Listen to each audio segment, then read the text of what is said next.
नमस्कार। आज हम एक बहुत ही खास यात्रा पर निकलने वाले हैं। हम एक गहरे आध्यात्मिक प्रवचन के सार को लेंगे और उसे गहरे ध्यान के लिए एक सीधी साधी प्रैक्टिकल गाइड में बदल देंगे। हमारा मकसद है इस भीतरी यात्रा के हर पड़ाव को साथ मिलकर समझना। तो चलिए शुरुआत ही एक बहुत गहरी सच्चाई से करते हैं। यह हमें याद दिलाता है कि जिस शांति, जिस परमात्मा को हम अक्सर बाहर की दुनिया में खोजते रहते हैं, वो असल में हमारे अंदर ही हैं। तो ये यात्रा कहीं दूर जाने की नहीं, बल्कि अपने ही घर वापस लौटने की है। इस पूरी जर्नी को समझने के लिए हमने इसे 5 सिंपल स्टेप्स में बांटा है। ये समझ लीजिए कि ये हमारा रोड मैप है, जो हमें बाहर की दुनिया के शोर से लेकर हमारे अंदर की शांति तक ले जाएगा। तो सबसे पहला और सबसे जरूरी स्टेप क्या है? वो है अपनी चेतना को, अपने ध्यान को बाहर की दुनिया से खींचकर अपने अंदर लाना। असल में ध्यान की यात्रा यहीं से शुरू होती है। इसे समझने के लिए एक बड़ा कमाल का उदाहरण है लाइट बल्ब का। सोचिए, हमारी चेतना एक लाइट बल्ब की तरह है और हमारी इंद्रियां यानी आंखें, कान, ये सब खिड़कियों की तरह हैं जो हमेशा बाहर की तरफ देखती हैं। ध्यान का मतलब है इन खिड़कियों को बंद करना। मतलब बाहरी दुनिया, उसकी आवाज़ों और यादों से ध्यान हटाकर सिर्फ उस रोशनी को महसूस करना जो हमारे अंदर जल रही है। अच्छा, तो सवाल यह है कि ध्यान को अंदर लाएं कैसे? इसका सबसे पावरफुल टूल पता है क्या है? हमारी अपनी सांस।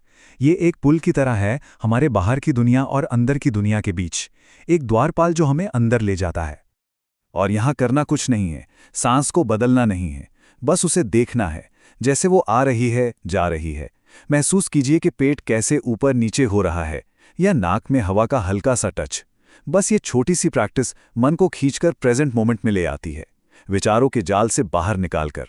और हमारे पास ना मन को फोकस करने के लिए कई तरह के औजार हैं। हम अपनी सांस की स्पीड बदल सकते हैं, कभी लंबी और गहरी, कभी छोटी और तेज, कभी बिल्कुल धीमी। ये सब क्या है? ये मन को भटकने से रोकने के तरीके हैं, एक तरह की मेंटल जिम जो हमें यहीं अभी में टिका कर रखती है। और जैसा कि महान गुरुओं ने कहा है, ज्ञान ध्यान 8 पहर होशियार। मतलब क्या है इसका?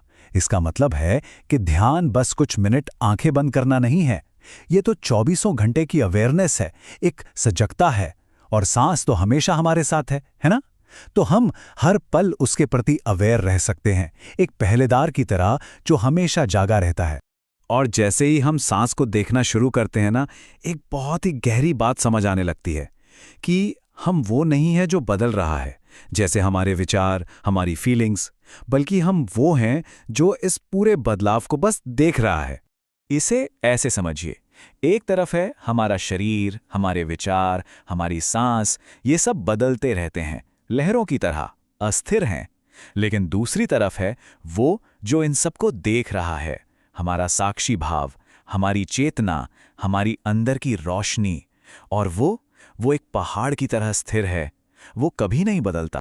तो ये साक्षी है क्या आखिर? ये आपका वो हिस्सा है जो बस देखता है, कोई जजमेंट नहीं, कोई कमेंट नहीं, कोई लगाव नहीं। जैसे आसमान बादलों को आते जाते देखता है ना, वैसे ही ये साक्षी मन के विचारों और शरीर की हरकतों को आते जाते देखता है। यही हमारा असली मैं है, जो हर अनुभव के पीछे चुपचाप खड़ा रहता है। चलिए अब फिलॉसफी से प्रैक्टिस की तरफ चलते हैं। कुछ बहुत ही सिंपल स्टेप्स देखते हैं जो इस साक्षी भाव को जगाने और उसे गहरा करने में हमारी मदद करेंगे।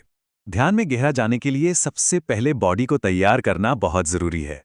प्रवचन में बताई गई ये सिंपल एक्सरसाइजेज शरीर की जकड़न को दूर करती हैं। सोचिए जैसे किसी म्यूजिकल इंस्ट्रूमेंट को बजाने से पहले उसे ट्यून कर रहे हों। इससे एनर्जी का फ्लो अच्छा हो जाता है और ज्यादा देर तक आराम से बैठना पॉसिबल हो जाता है। अब ये एक बहुत बहुत पावरफुल टेक्निक है। जब हम कान और आंखें, मतलब बाहर की दुनिया के रास्ते बंद कर देते हैं, तो हमारी सारी एनर्जी अंदर की तरफ भौं के बीच के इस पॉइंट पर फोकस हो जाती है। जैसे सारी नदियां समुद्र में मिल जाती हैं। और यहाँ हमें बस देखना है, जो भी हो रहा है उसे होने देना है। और यहीं पे सबसे बड़ा सीक्रेट छुपा है। गोल ये नहीं है कि कुछ खास दिखेगा, कोई रोशनी या कोई इमेज नहीं। गोल तो बस देखने की प्रोसेस में बने रहना है। चाहे अंधेरा दिखे या उजाला, काम सिर्फ एक ही है, साक्षी बने रहना, एक साइलेंट ऑब्जर्वर। और जब ये देखना एफर्टलेस हो जाता है, जब हम इसमें टिक जाते हैं, तब हम अपनी जर्नी के सबसे ऊंचे पॉइंट पर पहुंचते हैं, बिना किसी कोशिश के शुद्ध जागरूकता की अवस्था में स्थित हो जाना। अब ये सोहम कोई मंत्र नहीं है जिसे हमें जपना है। ये तो हमारी सांस की नेचुरल साउंड है जो अभी इसी वक्त चल रही है। जब सांस अंदर जाती है तो सो की एक हल्की सी आवाज होती है, और जब बाहर आती है तो हम की। ये एक कांस्टेंट रिमाइंडर है कि मैं वही हूं। ये जो यूनिवर्सल चेतना है वो मुझसे अलग नहीं है। और इस पूरी प्रोसेस को समझने के लिए इससे खूबसूरत रूपक नहीं हो सकता। हमारा शरीर एक खोखली बांसुरी जैसा है। हम बजाने वाले नहीं हैं। परमात्मा, डिवाइन एनर्जी, वो बजाने वाला है, और वो अपनी सांस से हमारे अंदर सोहम का संगीत पैदा कर रहा है। हमारा काम बस एक खुला खाली पात्र बने रहना है, ताकि ये डिवाइन म्यूजिक बिना रुकावट के बह सके। तो आखिर में इस पूरी प्रैक्टिस से मिलता क्या है? वो है शांति और निर्भयता की अवस्था। जब ये एहसास गहरा हो जाता है कि हम ये शरीर या मन नहीं है, बल्कि वो अमर साक्षी हैं, तो फिर लाइफ के उतार चढ़ाव हमें परेशान नहीं कर पाते। हम तूफान के बीच में भी शांत बने रहते हैं। तो हम आपको इसी सवाल के साथ छोड़कर जाते हैं। अगर शांति हमारा असली घर हमेशा हमारे अंदर ही है, तो फिर वो क्या है जो हमें बार बार बाहर की तरफ खींचता है? वो कौन सी आदतें हैं, कौन से विचार हैं जो हमें अपने ही घर लौटने से रोकते हैं? सोचिएगा जरूर।